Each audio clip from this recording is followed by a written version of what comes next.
The P-51 Mustang began its life as an afterthought, dismissed even by the men who would later owe their lives to it. In 1942, Luftwaffe pilots laughed at the little American fighter, mocking its weak Allison engine, its middling climb rate, its lack of teeth at altitude. They believed it would fade into obscurity, a footnote in the grand theater of the air war. But history has no patience for arrogance, and the skies of Europe soon proved that the machine the Germans had ridiculed was in fact the blade that would cut their wings. The transformation was total. Fitted with the Rolls-Royce Merlin, the Mustang became more than an aircraft. It became a doctrine, a philosophy of war made flesh and steel.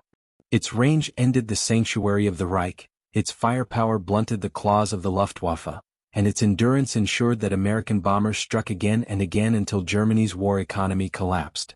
By escorting to Berlin and back, the Mustang did not merely protect missions, it reshaped the strategic map of the conflict. The lesson is as stark as it is enduring. Contempt is no substitute for analysis, and laughter is no armor against resilience. The Luftwaffe's sneers turned to silence because they mistook style for substance. They built fighters for duels and they lost to a fighter built for campaigns. The Mustang was not the fastest, not the most glamorous, not the most heavily armed, but it was balanced, reliable, and omnipresent. And in war, presence is power. For the men who flew it, the Mustang was more than a machine. It was a trusted partner, the silver guardian that appeared in the sky when hope seemed lost. For the enemy, it was the shadow that never lifted, the hunter that appeared where none should be, the whisper that victory was gone. That duality, beloved by some, feared by others, is why it endures as one of the greatest fighters in history. So what do we carry from this? Not just admiration for an aircraft, but a warning against arrogance, a reminder of the power of endurance, and a testament to how technology, when fused with doctrine and willpower, can decide the fate of nations. The P-51 Mustang teaches us that victory is rarely about brilliance in isolation. It is about balance, persistence, and the courage to adapt. And now, as we close this story of laughter turned to dread, I invite you to stay with us. If these journeys into the forgotten corners of history speak to you, subscribe to the channel, ring the bell, and share this story. Because the past is not silent. It roars like a Merlin engine at full throttle, reminding us that every machine, every decision, every lesson carved in fire has something to say. The German pilots mocked the Mustang. But when the war ended, the only sound above Berlin was its voice. The war in Europe by 1942 was a furnace consuming men and machines at a pace no industrial power had ever imagined. Britain's skies still bore the scars of the Battle of Britain, while the Eastern Front devoured divisions like tinder in a forest fire. In this theater of chaos, the United States entered with urgency but also with doubt. Its aircraft industry was booming, but its fighters had not yet proven themselves against the veterans of the Luftwaffe. German pilots, sharpened by years of combat in Spain, Poland, France, and the Soviet Union, looked upon American newcomers as apprentices at best, and cannon fodder at worst. The Luftwaffe's Messerschmitt Bf 109 and Focke-Wulf Fw 190 were sleek predators, the culmination of a doctrine that valued speed, climb, and agility. They were wolves of the sky, and their confidence bordered on arrogance. It was into this crucible that the Republic P-47 Thunderbolt arrived. Born in the engineering halls of Long Island, New York, the P-47 was unlike anything the Luftwaffe had seen. At over 7 tons fully loaded, it dwarfed German fighters. Its radial engine, wide fuselage, and massive frame made it appear clumsy, an airborne anachronism in a world that worshipped aerodynamic elegance. German intelligence officers, peering at reconnaissance photos, joked that the Americans had built a bomber and forgotten to give it a bombardier.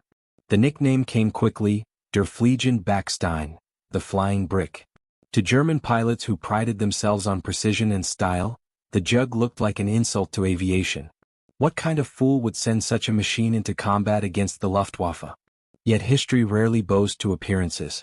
The first problem the P-47 addressed was not elegance, but survival. Early American fighters like the P-40 Warhawk and the P-39 Airacobra had struggled in Europe. They lacked altitude performance, they lacked firepower, and, most damning of all, they lacked respect from their adversaries. Pilots needed something that could not only meet the Luftwaffe at 25,000 feet but also return home battered and bloodied, yet still flying. Enter the Thunderbolt. Its massive Pratt Whitney R-2800 double wasp radial engine delivered over 2,000 horsepower. Its airframe, thick and rugged, was less a sports car and more a tank with wings. In the words of one American pilot's letter home, "She doesn't dance, but she sure can take a punch." German mockery overlooked a fundamental truth. Wars of attrition reward endurance, not elegance. While a Messerschmitt could pirouette in tight turns, it was fragile. A single burst from the Jug's 8.50 caliber machine guns could shred it.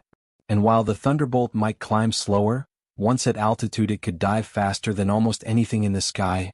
Gravity itself became its ally. But the greatest problem, the one that framed the very issue of air combat in Europe, was escort. By 1943, Allied bombers were flying daylight raids deep into Germany. B-17 Flying Fortresses and B-24 Liberators carried promises of destruction, but also carried crews to their deaths when unescorted. The Luftwaffe knew this, and they tore into bomber formations with ruthless efficiency. Losses were unsustainable. America needed a fighter that could shield the bombers, absorb punishment, and deliver firepower that German pilots could not ignore. The P-47's arrival did not immediately solve this crisis, but it changed the calculus. Even before its range was extended with drop tanks, the Thunderbolt showed that it could fight in the same sky as the Luftwaffe's best, and return home. Still, the problem remained psychological as much as technical. German aces like Adolf Galland sneered at the Jug. In their memoirs, they described early encounters with a tone of disbelief, as though American engineers had made a joke of aviation. But slowly reports filtered back. Bf-109s torn apart in mid-air, FW-190s unable to shake the Jug's relentless diving attacks, bomber formations breathing easier when P-47 silhouettes appeared on the horizon. The arrogance that had once dismissed the Thunderbolt began to fracture. Yet the deeper issue was one of doctrine. The Luftwaffe had been built for short, decisive campaigns, blitzkrieg in the air. Its fighters were designed for quick strikes, not prolonged escort missions or sustained attritional warfare. The Americans, with industrial depth unmatched, were building machines for a longer game. The P-47 embodied this philosophy, not graceful, not nimble, but indestructible and heavily armed. In the fields of Europe, in the smoldering ruins of cities, in the black trails stretching across the sky, this clash of philosophies played out. The problem was no longer whether the Jug could fly, it was whether the Luftwaffe could survive the storm it unleashed. And so the question that haunted German pilots shifted, not "what is this flying brick?" but "how do we stop it before it sweeps the skies clean?" The P-47 Thunderbolt story is not about beauty in flight but about brutal efficiency. German pilots mocked its bulk, seeing only a clumsy intruder unworthy of the term fighter. Yet the truth lay beneath the steel. Survivability, firepower, and sheer endurance made it a weapon of attrition rather than elegance. The problem was never whether the Jug could outdance a Messerschmitt, it was whether it could dominate the skies by outlasting, outgunning, and outdiving. To understand how the jeers turned into fear, one must step into the mechanics that made the flying brick a storm of steel across Europe. Walk into a wartime airfield in 1943. The ground trembles as mechanics roll out a machine that looks less like a bird and more like a steel beast dragged from a factory floor. To the casual eye, the P-47 Thunderbolt was not an aircraft of grace. It stood massive, with a broad belly and a hulking nose, the kind of presence that seemed more suited to plowing fields than dueling aces. German pilots were quick to laugh, quick to christen it the flying brick. Yet those very proportions hid a design that would turn ridicule into reckoning. At its heart roared the Pratt Whitney R-2800 double wasp engine, a mechanical monster of 18 cylinders arranged in a circle, air-cooled and almost impossible to silence. It produced more than 2,000 horsepower, an astonishing figure in an era when most frontline fighters clawed at the sky with engines a quarter weaker. German pilots in their Messerschmitt Bf-109s, with liquid-cooled Daimler-Benz engines, knew the fragility of relying on radiators and coolant lines. One lucky burst from a machine gun could turn their sleek Predator into a powerless glider. The Jug, by contrast, had no veins of liquid to spill. Its air-cooled engine could be riddled with bullets and still thunder on, dragging the aircraft back to base in a coughing but determined roar. This was not theory. Time and again, pilots told the same story, limping home with cylinders smashed, wings torn, and yet the double wasp kept pulling, its radial heart refusing to quit. The Germans had built Greyhounds, fast but delicate. The Americans had unleashed a bull, bloodied but unbroken. The armament was equally unsubtle. 8 Browning .50 caliber machine guns, 4 in each wing, created a line of fire that stretched across the horizon. A single trigger pull unleashed a storm of lead so dense that it was less a burst of bullets and more a continuous blade of metal. German fighters often carried mixed armaments, 2 machine guns above the engine, a pair of cannons in the wings. Precision tools for skilled marksmen. The Thunderbolt dispensed with such finesse. It chose volume, overwhelming weight of fire, the philosophy that what could not be cut with a scalpel might be smashed with a hammer. Pilots who faced it spoke later with bitterness. One Luftwaffe ace described it as standing inside a wall of hammers. For locomotives, for armored cars, for enemy aircraft caught in its sights, survival was rare. The Jug did not nip and sting, it obliterated. And what of protection? Here again the design mocked conventional wisdom. Cockpit armor encased the pilot in a steel cradle. Fuel tanks were self-sealing, designed to swell and close when pierced, suffocating flames before they devoured the aircraft. Stories spread across squadrons. Thunderbolts landing with tails half gone, fuselages peppered with hundreds of holes, pilots stepping out shaken but alive. In a war where survival often measured in seconds, this resilience was intoxicating. Young aviators, knowing they flew machines that could absorb punishment, grew bolder, more daring. The Jug gave them not only steel protection but also the courage to hurl themselves into missions that might have seemed suicidal in lighter, more fragile fighters. Critics pointed out its flaws, and indeed they existed. The Thunderbolt was heavy, sluggish at low altitudes, slower to climb compared to its German rivals. A Bf-109 could twist tighter, an FW-190 could roll faster. In a contest of pure aerobatics, the Jug was rarely the dancer. But air combat was never a ballroom. At altitude, its massive frame gave it a hidden advantage. Once pointed downward, gravity became its ally. The Thunderbolt could dive at speeds beyond 500 miles per hour, faster than most German fighters could follow without risking their own destruction. Time after time, Luftwaffe pilots dove in pursuit, only to feel their wings shudder with the threat of tearing apart, forced to break off as the Jug plunged like a hammer from the heavens, then clawed its way back into the fight. This ability redefined engagements. Where others maneuvered in spirals, the Jug turned battles into vertical duels, striking from above with crushing dives, then escaping before lighter opponents could adjust. It was not grace, it was physics turned into strategy. Yet even with speed and resilience, the Thunderbolt faced its greatest challenge not in combat performance but in range. At first, its fuel capacity limited it to operations over France and the Low Countries. Bombers striking deep into Germany were left exposed once their escorts turned back, and German pilots pounced with glee. It was here the Luftwaffe believed the Jug's mockery justified. What use was a guardian that could not stay the journey? But the Americans adapted. Drop tanks extended the Jug's reach, transforming it from a regional protector to a continental predator. With external tanks slung beneath its wings, the once short-legged brute stretched its endurance to over 1,800 miles. Now it could ride shotgun with B-17s and B-24s deep into the Reich, denying the Luftwaffe the easy prey they had grown to expect. And so, what had begun as laughter at a brick became mutters of frustration. The Luftwaffe's sleek fighters could still outmaneuver, could still climb faster, but they could no longer count on finding bombers defenseless. The brick had grown wings wide enough to shadow the offensive all the way to Berlin. When we speak of fighters, we often fall into the trap of imagining duels, 2 aircraft circling, spiraling, the better pilot winning by instinct and reflex. That was how many Luftwaffe aces, molded by the skies of 1940, thought of air combat. But by 1943 and 1944, the war had shifted. It was no longer about elegant dogfights. It was about control of the sky itself, and in that broader contest, the P-47 was designed not to dance but to dominate. The Jug's sheer size, once mocked, became an asset in a different role, ground attack. With hardpoints under its wings, it could carry bombs, rockets, or additional fuel. Soon it was not just dueling Messerschmitts but ripping apart German supply lines. Rail yards, convoys, armored columns, wherever the Wehrmacht tried to move, the Jug descended. A single pass from its 8.50s could shred a train. A pair of 500-pound bombs could turn a column of vehicles into twisted wreckage. And unlike lighter fighters, the Thunderbolt could soak up the flak that inevitably greeted such missions. Pilots described the sky around them as black with exploding shells, yet the Jug returned, scarred but unbowed, to fight another day. This duality, fighter and bomber destroyer, escort and ground attacker, was what the Luftwaffe had not anticipated.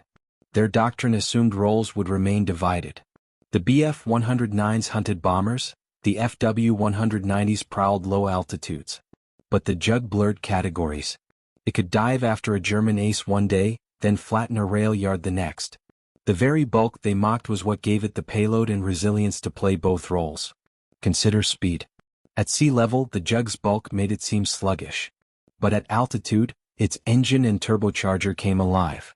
By 25,000 feet, it could touch over 430 miles per hour, matching or surpassing German opponents. More importantly, it could maintain power at heights where German engines began to wheeze. Luftwaffe pilots, climbing to intercept bombers, suddenly found the flying brick, waiting for them at the same height, guns ready. What began as laughter in mess halls turned to wary respect in debriefings. Fuel, too, became a silent weapon.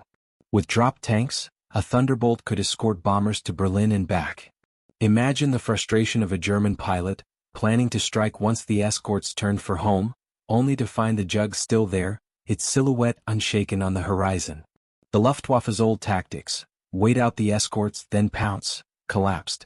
Attrition set in, and attrition favored the side with more machines, more fuel and more steel. And perhaps the most telling measure was psychological. German pilots, once brimming with confidence, began to sense the Jug's presence as a storm on the horizon. They could still win duels, yes. A skilled ace in a Bf-109 could turn tighter, could slip onto a Jug's tail. But the margin for error shrank. One mistake, one hesitation, and the Jug's 8 fangs would strike. Survival was no longer a matter of daring but of constant vigilance. In memoirs written after the war, Luftwaffe veterans recalled the dread of hearing those guns open, an unending roar as if the sky itself had turned against them. Technically, the Jug's design choices were a gamble. It sacrificed elegance for survivability, agility for firepower, lightness for endurance. But wars are not won by gambles of style. They are won by machines that return their pilots home and punish the enemy with consistency. The P-47 did both. To understand its place in history, imagine standing in a European village in 1944. The distant rumble of engines grows louder. You look up and see the broad silhouette of the Thunderbolt descending, wings bristling, bombs slung beneath. It does not glide, it looms. The ground shakes as ordnance falls, rail lines buckle, tanks erupt in flames. Then the Jug climbs back into the haze, already seeking its next target. German pilots once saw a joke in its bulk. Farmers, soldiers, and even Allied infantry on the ground came to see something else. Inevitability. A machine so vast, so armed, so unyielding, that it seemed less a fighter and more a storm given wings. And in the end, that is what made the P-47 extraordinary. Not the elegance of its turn. Not the grace of its silhouette. But its refusal to break, whether in the air against German aces, or over the fields of Europe against endless columns of steel. The flying brick became the hammer that helped pound the Luftwaffe into the ground. It was mocked when it arrived. It was feared when it left. The spring of 1943 opened a new chapter in the air war when the first squadrons of P-47 Thunderbolts crossed into contested skies above France. They were ungainly giants among hunters, broad-winged, deep-bellied, so heavy on takeoff that ground crews joked they required a long enough runway to reach England before they even left the ground. German pilots, veterans of years of combat, looked up at these machines with open derision. To them, they were not predators but lumbering curiosities, so oversized and so inelegant that it seemed inconceivable they could pose a threat to the precision instruments of the Luftwaffe. In mess halls they sneered, calling them Fliegender Backstein, the flying brick, while boasting that a single staffel of 109s could tear through entire squadrons of these American monstrosities. Yet war has an unkind way of shattering illusions, and the laughter that echoed through Luftwaffe barracks would not last long. April 15, 1943, above Rouen, the 56th Fighter Group, led by Hubert Hub Zenke, met the Luftwaffe for the first time in their new machines. German FW-190s dove confidently, cannons spitting at the sluggish strangers. What they expected were fireballs and wreckage. What they witnessed was something entirely different. The Jug absorbed shells that should have killed it, shrugged off the blows and answered with the roar of 8 Brownings. In a matter of minutes, 2 of the Focke-Wulfs broke apart in flaming spirals. One Thunderbolt, its tail shredded and riddled with holes, refused to fall, climbing back into formation as though it were mocking its pursuers. The German confidence faltered, not broken but bent, the first crack in the belief that this American brute was a farce. The summer months deepened the lesson. As bomber formations pushed deeper into occupied Europe, Thunderbolts stretched their range, often with ungainly drop tanks clinging to their wings. Luftwaffe units waited with sharpened teeth, planning to pounce once the escorts turned for home. But again and again they discovered the Jug did not vanish when expected. In June, during a mission over Belgium, Zenke's 56th clashed with a formation of Bf-109gs. The Germans struck with disciplined precision, climbing to meet the bombers. Yet when the Thunderbolts arrived, they descended like steel giants, diving with such velocity that the Messerschmitts could not follow without risking structural collapse. A veteran German ace later admitted that trying to match a Jug in a dive was like chasing a stone thrown from heaven. You could try, but the earth would claim you before you caught it. By late 1943, word spread through Luftwaffe channels. The joke of the flying brick was losing its humor. Pilots whispered about Thunderbolts that returned home with wings shredded, fuselages punctured by dozens of shells, engines coughing yet still alive. They spoke of bomber crews who cheered when the broad silhouette appeared above them, a guardian that spat fire like no other. And in private, some German officers conceded what they would never admit in public, that the Jug was becoming a problem they could not solve by tactics alone. Then came Schweinfurt, October 14, 1943, the second great raid against the ball-bearing factories that fed the German war machine. The Luftwaffe threw everything it had into the fight, and the sky over central Germany became a furnace of flak and interceptors. Dozens of flying fortresses fell, torn apart by relentless attacks. But amid the chaos, P-47s carved their legend. Zenke's 56th, flying at the edge of their endurance, dived into the fray. Witnesses described the sight as apocalyptic. Thunderbolts plunging from the sun, 8 guns blazing, scattering German formations like startled birds. The Luftwaffe fought back with fury, but the Jugs did not shatter as expected. Even when hit, they refused to die quickly, dragging their pilots back across the channel with scars that would have killed a Spitfire or Mustang. It was in Schweinfurt's firestorm that the perception shifted most violently. German pilots who had once mocked the Jug now began to curse it. They realized this was not an aircraft built for elegance but for survival. A 109 could outclimb it, a 190 could outroll it, but neither could guarantee to outlast it. And in a war where attrition was beginning to gnaw at the Luftwaffe's numbers, outlasting was everything. By the close of 1943, the transformation was undeniable. In the Luftwaffe's own intelligence reports, the mocking tone had evaporated. Analysts wrote of a machine, difficult to destroy, heavily armed, and increasingly effective. Pilots spoke with a new unease, describing how Thunderbolts dove like stones yet rose like avengers, how their sheer mass seemed to turn gravity itself into a weapon. The flying brick was no longer a laughingstock. It was becoming a nightmare, one that haunted the skies from France to the Ruhr, an omen of what was yet to come. The new year of 1944 dawned not with quiet skies but with the thunder of escalation. By February, the Allies prepared for a campaign that would test not only their bombers but also their fighters. Operation Argument, known forever as Big Week. 7 relentless days, waves of B-17s and B-24s plunged deep into the Reich, and the Luftwaffe threw itself against them with everything it still possessed. It was here, in the frozen skies over Germany, that the P-47 revealed its true nature, not a laughingstock, not a curiosity, but a storm of steel that even the most seasoned German aces could no longer dismiss. When the raids began, the Luftwaffe rose en masse. Squadrons of Bf-109s and Fw-190s swarmed bomber formations, determined to rip them apart before they reached the factories of Leipzig, Regensburg, and Stuttgart. But what the Germans had not accounted for was the endurance of the Thunderbolt. Fitted with drop tanks, the Jug now stayed with the bombers far deeper than before, and when the Luftwaffe struck, it no longer found unescorted prey. Instead, they slammed into walls of .50 caliber fire, walls carried not by bombers alone but by Thunderbolts diving into their midst with ruthless fury. Accounts from German survivors speak of the horror. One pilot, writing years later, admitted that the Jug's arrival changed everything. The 109s, agile and sharp, were still deadly in turning fights, but the Thunderbolt never fought on German terms. It struck from above, dove faster than anything they had faced, and when it opened fire, the air became a curtain of tracers that swallowed entire formations. Big Week cost the Luftwaffe more than 500 fighters in a matter of days. For the Americans it was a bloody price too, but the tide was irreversible. The Luftwaffe could not replace its losses. The Americans could. And at the center of this industrial war of attrition stood the Jug, its bulk no longer mocked but dreaded. From that moment the German tone shifted. Where once they laughed in mess halls, they now spoke in hushed voices. The flying brick had become the juggernaut. Luftwaffe pilots described how impossible it felt to bring one down quickly, how often they had to pour ammunition into a Jug just to see it wobble, only to watch it recover and continue fighting. They admitted, bitterly, that many times it was safer to disengage than to risk diving after it. The fear was not that the Jug was untouchable, it was that it seemed inexhaustible.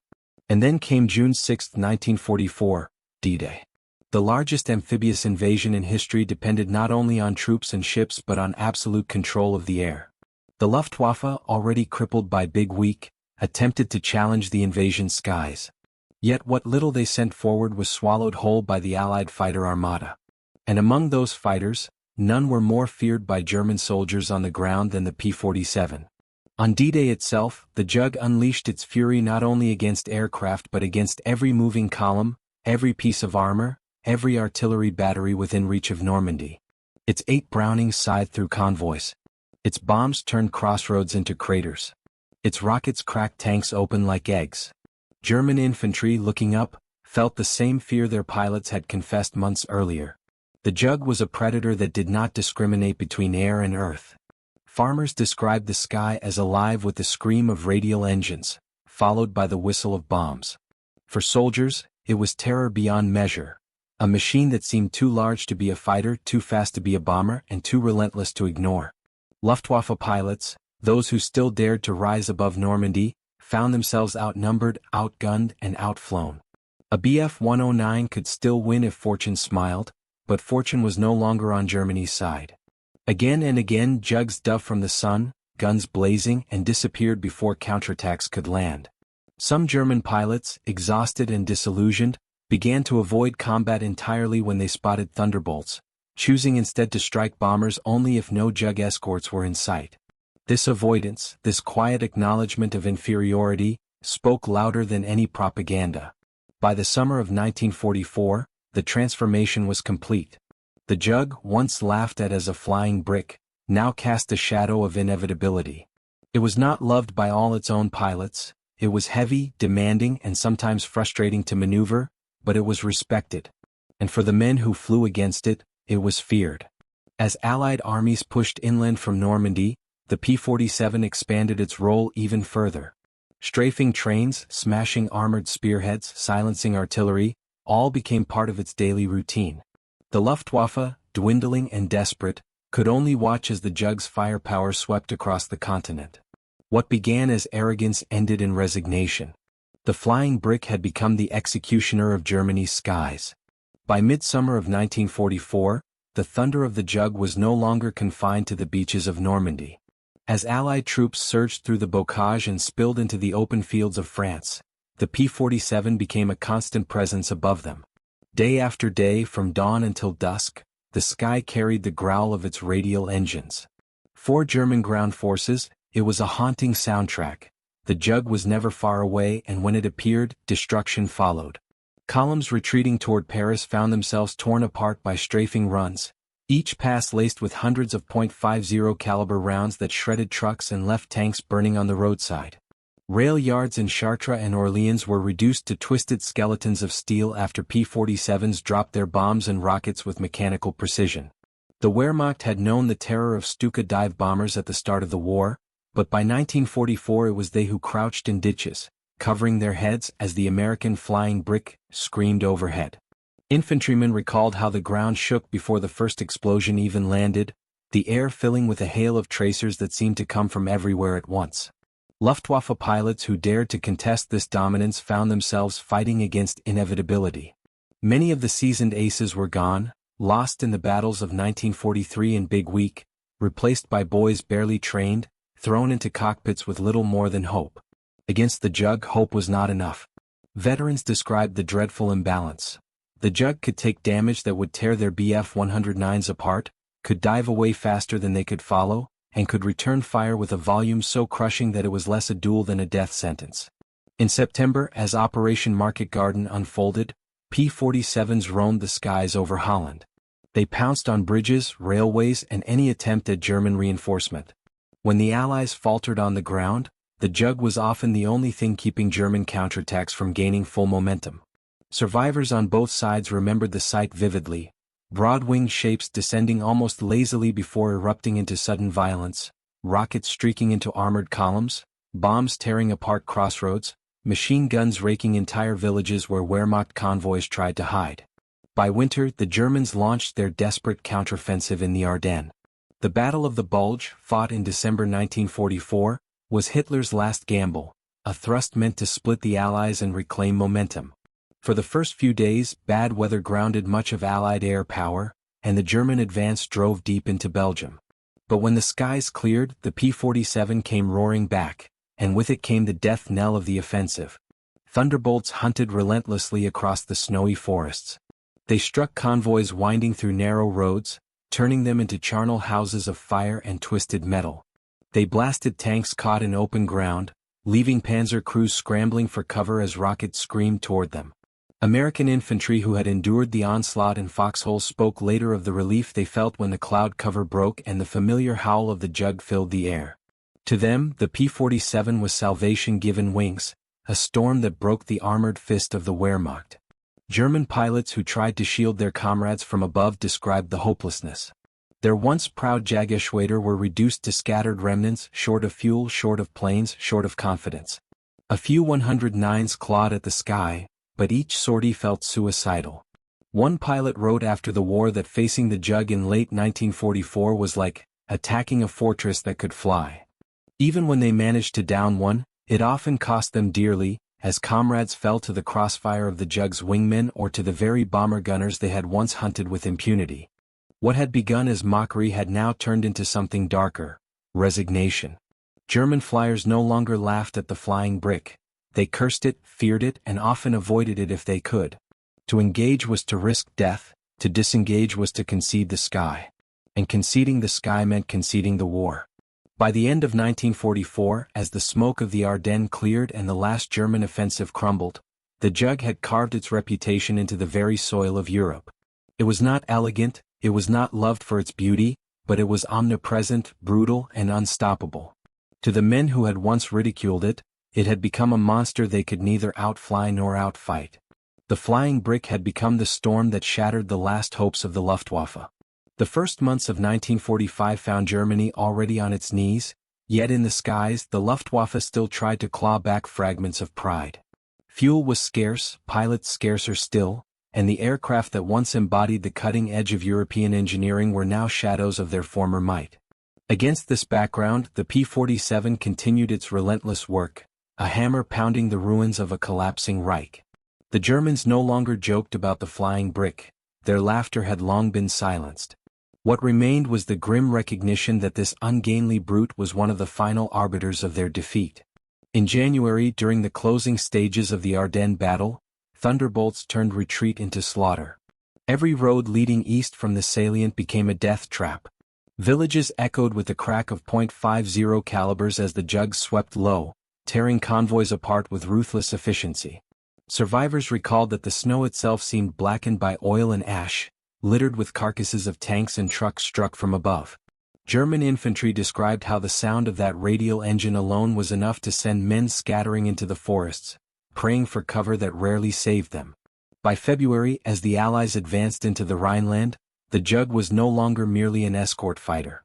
It had become a terror weapon against every artery of German logistics. Rail lines from Cologne to Essen lay shattered. Bridges across the Rhine collapsed under its bombs. Columns of retreating troops, already broken, were reduced to chaos by strafing runs. Where the Wehrmacht had once advanced under the umbrella of Stukas, it now collapsed under the unyielding shadow of the Thunderbolt. The role reversal was absolute, the symbolism undeniable. And still the Luftwaffe tried to resist. Desperate formations of Me-109s and FW-190s rose into skies they no longer controlled. Some flew without proper radios, others without full ammunition loads. Such was the scarcity by early 1945. They met jugs again and again and again they fell.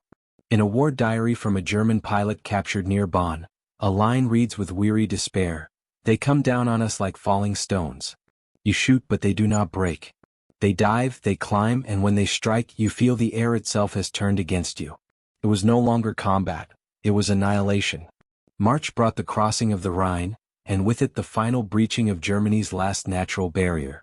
P-47s blanketed the skies above the river, ensuring that every pontoon bridge, every barge, every hidden ferry was hunted and destroyed. Allied engineers spoke of how their work would have been impossible without the Jug's shield, clearing the skies of any German interference and smashing opposition on the banks. For German soldiers, the river crossing became less a battle than a prolonged execution, with Jugs swooping down in endless waves, guns glowing red from the heat of constant fire. By April, the Luftwaffe's remnants were a ghost fleet. Some squadrons flew only once a week due to fuel shortages.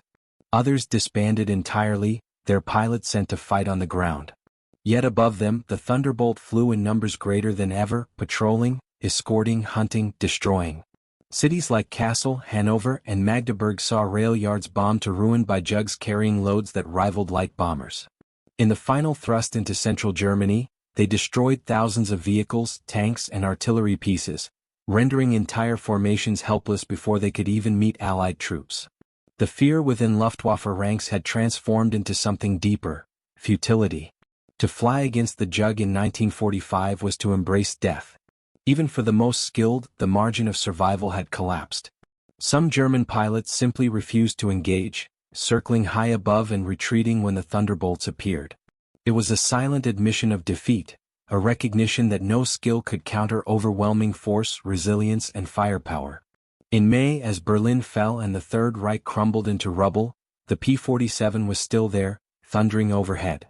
For the German population, its presence was both terrifying and final, a symbol that the war was irretrievably lost. Farmers saw it passing in formation, its wings still bristling with guns though there were no longer worthy foes to face. Soldiers retreating east towards surrender lines looked up and knew the Jug watched them still, waiting to strike if they resisted. The irony was complete. In 1943 the Luftwaffe had laughed, dismissing the P-47 as a flying brick, a machine too fat, too heavy, too clumsy to matter. By 1945, that same machine had written its legend in fire across the continent. It had shredded the Luftwaffe's ranks, crushed its supply lines, and broken its will. It had transformed the very psychology of German pilots from arrogance to despair. And in doing so, it had proven that survival, firepower, and endurance, not elegance, were the true currencies of victory in modern war. When the guns finally fell silent, and Europe lay in ruins, the Jug stood as one of the instruments that had made it possible. Not the sleekest, not the most celebrated in popular memory, but for those who fought in the skies and on the ground, the Thunderbolt was unforgettable. To Allied soldiers it was salvation, to civilians it was liberation wrapped in thunder, and to the Luftwaffe it was the nightmare they had once mocked but could never overcome.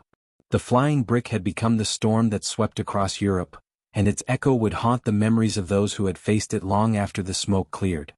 Looking back across those years of thunder, the truth becomes clear. The greatest weapon of the P-47 was not only its engine or its guns, but the arrogance of its enemies who mistook appearance for weakness. German pilots in their Messerschmitts and Focke-Wulfs believed in elegance, in sleek lines and swift climbs, in duels won by grace. They misread the Jug completely, and in that miscalculation lay their downfall. The Bf-109, with its narrow frame and liquid-cooled Daimler-Benz engine, was a duelist's blade. It could climb sharply, twist tightly, and accelerate quickly in the hands of an expert. In 1940, it had reigned supreme. But by 1943 and 1944, that same blade became fragile. A single burst could pierce its radiator and end its fight within minutes. Against the Jug, with its air-cooled radial that ignored coolant lines altogether, the contrast was brutal. The Messerschmitt needed precision to kill, the Thunderbolt needed only survival to win. Many German pilots learned that lesson too late, firing again and again, watching their targets stagger but refuse to fall, only to be consumed in the next diving attack. The FW-190 was perhaps the most dangerous adversary for the Jug, a butcher's axe compared to the duelist's blade of the 109. Its wide wings, powerful BMW engine, and heavy armament made it formidable in the hands of seasoned flyers. But it too carried the weakness of fragility. While it could match the Jug in low-altitude fights and outroll it with ease, it could not escape the Thunderbolt's plunging dives. Time after time, German pilots reported the same helpless feeling. Chase the Jug into a dive, feel the wings tremble, pull back in fear of disintegration, and watch the enemy vanish, only to return moments later like a vengeful hammer. The Luftwaffe's mistake was believing the fight would always be about agility. They discovered, painfully, that resilience and firepower could turn even an ungainly machine into an apex predator. Even Allied comparisons reveal how misunderstood the Jug was. The P-51 Mustang, sleek and long-legged, became the darling of history books, praised for its beauty and its range. The Spitfire, elegant and nimble, earned eternal fame for saving Britain in 1940. But the Jug stood apart, often overlooked because it lacked the romance of those aircraft. It was heavier, less graceful, and harder to love. Yet when pilots needed a machine that could dive into a wall of flak, tear up a convoy, and still limp home full of holes, it was the Jug that answered.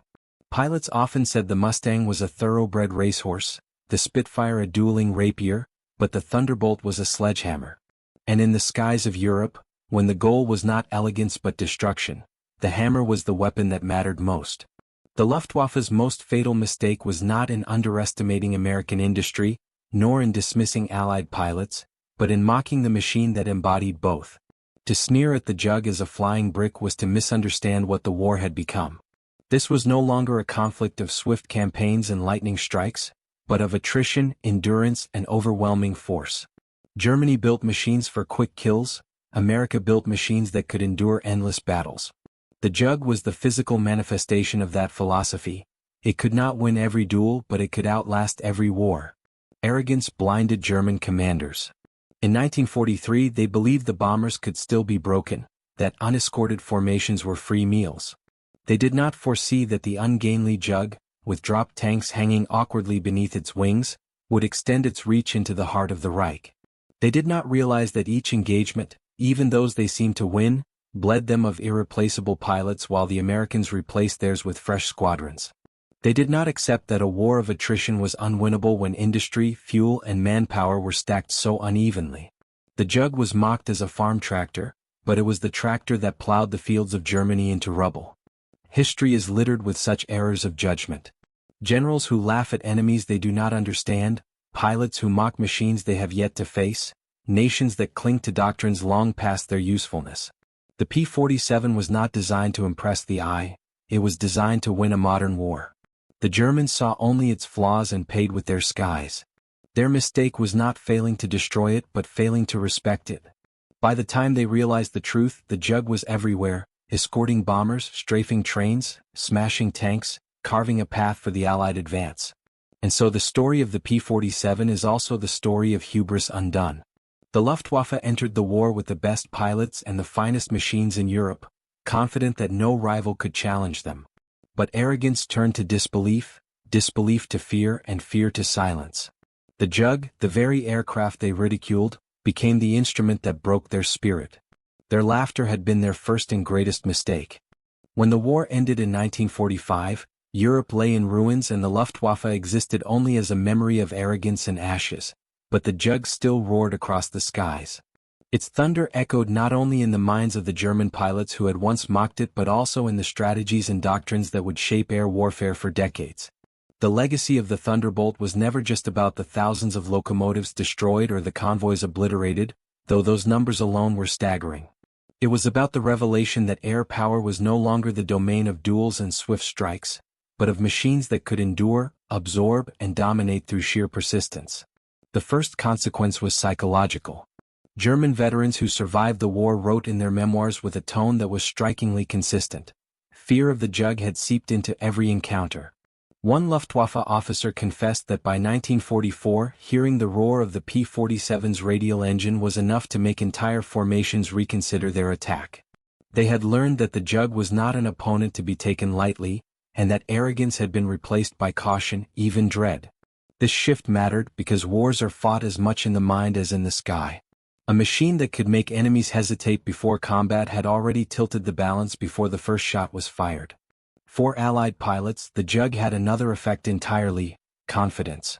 It was not loved for its elegance like the Spitfire, nor adored like the Mustang, but it was respected with a depth that came from trust. Pilots knew they could push harder, dive deeper, and take risks others might avoid because the Jug would bring them home. Letters from young flyers speak of this confidence with a kind of awe, describing missions where they returned with bullet holes across their fuselages, control surfaces shredded, even engines coughing smoke, yet still landed safely. In the crucible of war, where morale often falters, that trust was priceless. The Jug became not just an aircraft but a promise that a man had a fighting chance to live another day. On the ground, the effect was even more transformative. The P-47 pioneered the concept of the modern fighter-bomber, showing that a single aircraft could dominate both air and land. Its ability to carry rockets, bombs, and machine guns in devastating combinations meant that it was as much a scourge to tanks and trains as to enemy fighters. The Luftwaffe had never envisioned such a role reversal. At the start of the war, it was their Stukas that terrorized columns and villages. By the end, it was the Jug that had inherited that mantle, only more powerful, more versatile, and far harder to kill. This was not simply tactical advantage, it was a shift in doctrine that echoed into the jet age. Air forces around the world would build on the lesson. A fighter that could not only contest the skies but also rain destruction on the battlefield was no longer a luxury but a necessity. Industrially, the Jug also revealed the power of American production. Germany could not afford to build heavy, rugged fighters in large numbers, and even when they tried with aircraft like the FW-190, their industry could not keep pace with attrition. America, by contrast, poured Thunderbolts off assembly lines in thousands, each as tough as the last. This industrial rhythm meant that the Luftwaffe's victories, when they came, were hollow. To shoot down a Jug required effort and often sacrifice, but for every one destroyed, another arrived. The realization of this imbalance crushed morale further and highlighted the futility of German resistance. In this way, the Jug was not just a weapon of war but a symbol of American industrial supremacy, the hammer of mass production striking relentlessly at a foe who could not match its rhythm. Strategically, the Jug changed the course of the bombing campaign. Without it, daylight raids might have collapsed under the weight of losses, forcing the Allies to rely solely on night bombing with less precision. With it, the bombers gained a shield that allowed them to reach deeper into Germany, smashing factories, oil plants, and rail hubs. The Luftwaffe had hoped to bleed the Americans white by destroying their bombers. Instead, it was the Germans who bled, their irreplaceable pilots falling against Thunderbolts that refused to yield.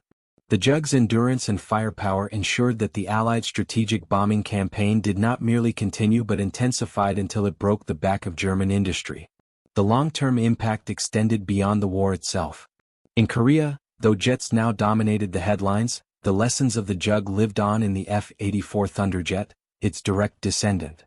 The idea of a rugged, heavily armed fighter-bomber capable of both air combat and ground attack was a legacy of the Jug's success. Even modern aircraft, from the A-10 Warthog to multi-role fighters, carry the DNA of the Thunderbolt's philosophy: survive, strike hard, and endure. Yet perhaps the most haunting impact lay in memory. For German veterans, the Jug symbolized the turning of the tide, the moment when laughter turned to silence and confidence to despair. For American veterans, it symbolized survival, the brute strength of a machine that carried them through impossible missions. For civilians across Europe, it symbolized liberation, its thunderous presence in the skies a herald of advancing armies that would drive the Nazis back into the ruins of their Reich. In the end, the P-47 was never the darling of propaganda posters. It did not carry the romance of the Spitfire nor the mythic aura of the Mustang. But its impact was undeniable. It was mocked as a brick, yet it flew as a storm. It was dismissed as a clumsy tractor, yet it harvested victory from the fields of Europe. It became the aircraft that turned German arrogance into German silence, and in that silence lay the proof that wars are not won by elegance, but by endurance, resilience, and overwhelming force. The Jug's legacy endures because it taught a timeless lesson. Never underestimate the ungainly, the unfashionable, the mocked. For in war as in life, it is often the underestimated that prove unstoppable. The Germans had laughed when they first saw the Jug. By 1945 they no longer laughed. They only prayed it would pass them by. When we trace the arc of the P-47 Thunderbolt's journey, we find not the story of a sleek champion but of a misjudged brute that turned ridicule into fear. From the moment German pilots first laughed at its bulk, calling it a flying brick unworthy of combat, to the final months when they dreaded its shadow more than any other, the Jug embodied one of history's cruelest ironies. Underestimation is often the deadliest mistake. It was never the most agile, never the most glamorous, but it was the most unrelenting. Its massive radial engine roared like a forge that would not be extinguished, dragging home aircraft riddled with holes. Its 8 Brownings spat storms that tore steel apart and silenced mockery with fire. Its resilience turned young pilots into bold hunters, its range gave bombers the shield they desperately needed, and its versatility on the battlefield transformed it into a scourge of both air and ground.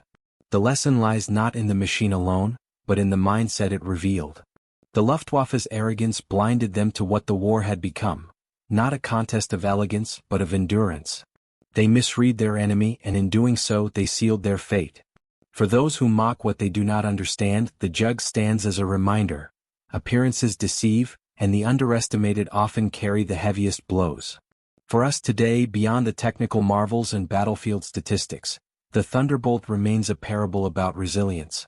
It teaches that strength is not always graceful, that power is not always pretty, and that victory belongs not to those who mock, but to those who endure. As the skies of Europe cleared in 1945, the Jug lingered in memory, not as the plane that dazzled the eye, but as the plane that saved lives, broke enemies, and carved its thunder into the annals of history. And now, as we close this chapter, I invite you to carry its lesson with you. Do not underestimate, do not dismiss, and never forget that survival itself is a weapon. If you've walked with me through this journey, through arrogance, through fire, through thunder, then join us for more. Subscribe to the channel, share this story, and be part of uncovering the echoes of history that still rumble beneath our skies. Because the past is never silent, it waits, it warns, and it thunders. Stay with us, for the next story may surprise you just as much as the Jug once surprised the world.